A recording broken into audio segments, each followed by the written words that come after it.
Praise the Lord मुलिंगराज आपण देखुछंती AD Odia YouTube channel.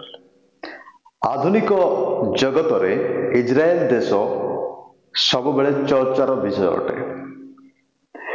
विशेषकर एथिपाई चर्चार विषय अटे जे इजराइल देश सब बेले युद्ध रे पारंगम अटे। यद्यपि इजराइल देश बहुत छोट देश तथापि इजराइल देश विरुद्ध रे कौनसी देश युद्ध करिबारे सक्षम होई न थाए। तेबे इजराइल देश एते चर्चार विषय कहीं इजराइल शब्द कौटू आसिला जेमिति आम तो भारतर शब्द को नहीं आम माने अनेक प्रकार विश्लेषण देखुअछु। जेमिति इंडिया कहले से सिंधु घाटी सभ्यता हो कि से आरबिक वर्ड हो कि जेकोसी विश्व का माने पाई थाउ सेमिति इजराइल शब्दर अर्थ कौन आपण जानिले आश्चर्य हेबे। इजराइल शब्दर अर्थ किबा इजराइल शब्द इजराइल नाम को निजे परमेश्वर ईश्वर रखी अछंती ता बाइबल रे माने संपूर्ण स्पष्ट भाव देखुछु। नचेत एही इजराइल शब्द कोनसी प्रकार दुनिया रे लोक माने जानि न थाते किबा इजराइल ते शक्तिशाली हेई न थाता। तबे स्वाभाविक कथा एहा जे इजराइल ईश्वरंकर बछा जाइथिबा देश ईश्वरंक द्वारा स्थापित करा जाइथिबा देश आ सही देश संपर्क रे आज माने जानिबा मीडिया वाला माने अनेक ऑनलाइन रे आपण माने सर्च करले चेष्टा कले मध्य जानि परिबे नाही जे इजराइल शब्दर अर्थ कोन इजराइल माने कोन। तबे मो जे आज पढिबी पवित्र वाक्य बाइबल आदि पुस्तक 32 रो 22 रु 30 पर्यंत आपण माने ध्यान दे सुनिबे केमिति केमिति इजराइल शब्द आसिला एवं इजराइल उत्पत्ति केउटु हेला अब इजराइल काहे कि एते युद्ध रे पारंगम अटे। एई प्रकार लिखा जायछि अनंतर से रात्रि रे उठी आपणार दुई भार्या ओ दुई दासी ओ एकादश संतान को जबबग घाट रे पार कराइबा पई सांगरे नेला। पुणी सेमानकु नदी पार कराई आपणार समस्त द्रव्य से पारिकी पठाई देला। सेते बेले जाकुब सेठारे एकाकी रहिला। तहु जणे पुरुष प्रभात पर्यंत ताहा सहित मल्ल युद्ध कले मात्र ताहाकु जय करि पारिले नाही। देखि से जाकुब उरु देश रे संधि स्थान रे आघात कले ताहाको सहित ए प्रकार मल्ल युद्ध करिबारु जाकुबर उरु संधि खसी गला। अनंतर सही पुरुष कहिले आंबकु छाड़ कारण प्रभात हेला। तहु जाकुब कहिला तुंबे मते आशीर्वाद न कले मु तुमको छाड़ीबी नाही।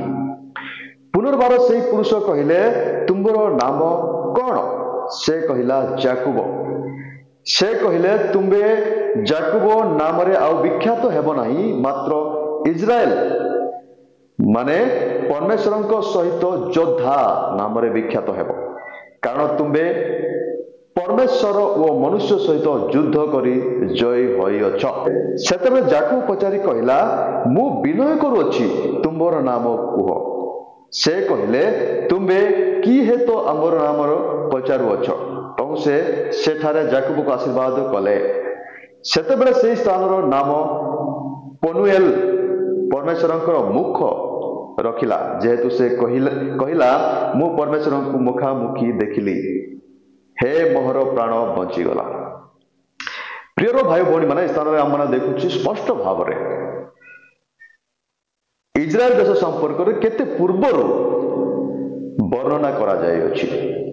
इजराइल शब्दर जो उत्पत्ति स्थान रे हो अछि दिने जाकुब गोटे स्थान रे जणे व्यक्ति को सहित युद्ध करूछंती सेतबेले सही व्यक्ति अतिशय डेरी हेबा परे से कहले मते छाड़ी दियो आ से जाकुबंकर उरु देश रे आघात कले। से समय जाकुब कहले मते आशीर्वाद न करबा पर्यंत मु छाड़ीबी नाही। जाकुब गोटे चालाक लोक थिले जे से आशीर्वाद पाइबा पई बहुत व्याकुल थिले आ से स्थान रे से आशीर्वाद पई कहउछंती आशीर्वाद न कले मु छाड़ीबी नाही। सही समय सही व्यक्ति सही अजणा व्यक्ति तांको पचारुछंती तुमर नाम कौन ସେହି ସମୟରେ ଯାକୁବ କହୁଛନ୍ତି ମୋର ନାଁ ଯାକୁବ। ସେହି ଦିନ ଠାରୁ ସେହି ଅଜଣା ବ୍ୟକ୍ତି ଯାକୁବଙ୍କୁ କହିଲେ ଆଜିଠାରୁ ତୁମର ନାମ ଇସ୍ରାଏଲ ବୋଲି ଦୁନିଆରେ ପରିଚିତ ହେବ। ଇସ୍ରାଏଲ ଶବ୍ଦର ଅର୍ଥ ପରମେଶ୍ୱରଙ୍କ ସହିତ ଯୋଦ୍ଧା। ଆଉ ସେ କହିଲେ କାରଣ ତୁମେ ମନୁଷ୍ୟ ଏବଂ ଈଶ୍ୱରଙ୍କ ସହିତ ଯୁଦ୍ଧ କରିଅଛ। ପ୍ରିୟର ଭାଇ ଭଉଣୀ ମାନେ, ଏଇ ଯେଉଁ ଅଜଣା ବ୍ୟକ୍ତି ଯିଏ ଥିଲେ ସେ ପ୍ରଭୁ ପରମେଶ୍ୱରଙ୍କର ବ୍ୟକ୍ତିତ୍ୱ ଅଟନ୍ତି ଏବଂ ଅନେକ ଲୋକ ତାଙ୍କୁ ସ୍ୱର୍ଗଦୂତ ମଧ୍ୟ କୁହନ୍ତି। ତେବେ ଏହି ପ୍ରକାର ଭାବରେ ଯାକୁବଙ୍କୁ ଇସ୍ରାଏଲ ନାମରେ ନାମିତ କରାଗଲା। ଆଉ ସେହି ଦିନ ଠାରୁ ଯାକୁବଙ୍କର ବଂଶଧର ମାନେ ବଢ଼ିବାକୁ ଲାଗିଲେ ଏବଂ ଦୁନିଆରେ ଆଜି ମଧ୍ୟ ଲୋକମାନେ ଇସ୍ରାଏଲ ନାମରେ ଜାଣନ୍ତି। ତେବେ ସେହି ଇସ୍ରାଏଲ ବୋଲି ଜଣେ ବ୍ୟକ୍ତି ଥିଲେ, ସେହି ବ୍ୟକ୍ତିଙ୍କର ନାମ ଯାକୁବ ଥିଲା। ଆଉ ସେହି ଯାକୁବଙ୍କୁ ନିଜେ ପରମେଶ୍ୱର ଆଶୀର୍ବାଦ କରି ଏହି ଇସ୍ରାଏଲ ନାମ ଦେଇଥିଲେ। ତାହା ହେଲା ସବୁଠାରୁ ଇମ୍ପୋର୍ଟାଣ୍ଟ ବିଷୟ। ଆଉ ଯେଉଁ ବ୍ୟକ୍ତି ଈଶ୍ୱରଙ୍କ ସହିତ ଯୁଦ୍ଧ କରୁଥିଲେ ସେହି ବ୍ୟକ୍ତି ସାରା ପୃଥିବୀର ଲୋକମାନଙ୍କୁ ହଲଚଲ କରିବା ପାଇଁ ସକ୍ଷମ ଅଟନ୍ତି। ଏହା ମଧ୍ୟ ଆମମାନଙ୍କୁ ଜାଣିବା ଦରକାର। କାରଣ ଇସ୍ରାଏଲ କହିଲେ ପରମେଶ୍ୱରଙ୍କର ସହିତ ଯୋଦ୍ଧା, ପରମେଶ୍ୱରଙ୍କର ସହିତ ଯୋଦ୍ଧା। ଯଦି ପରମେଶ୍ୱରଙ୍କ ସହିତ ଜଣେ ଯୋଦ୍ଧା ତାହେଲେ ଦୁନିଆ ତାଙ୍କ ସାମ୍ନାରେ କିଛି ବି ନୁହେଁ।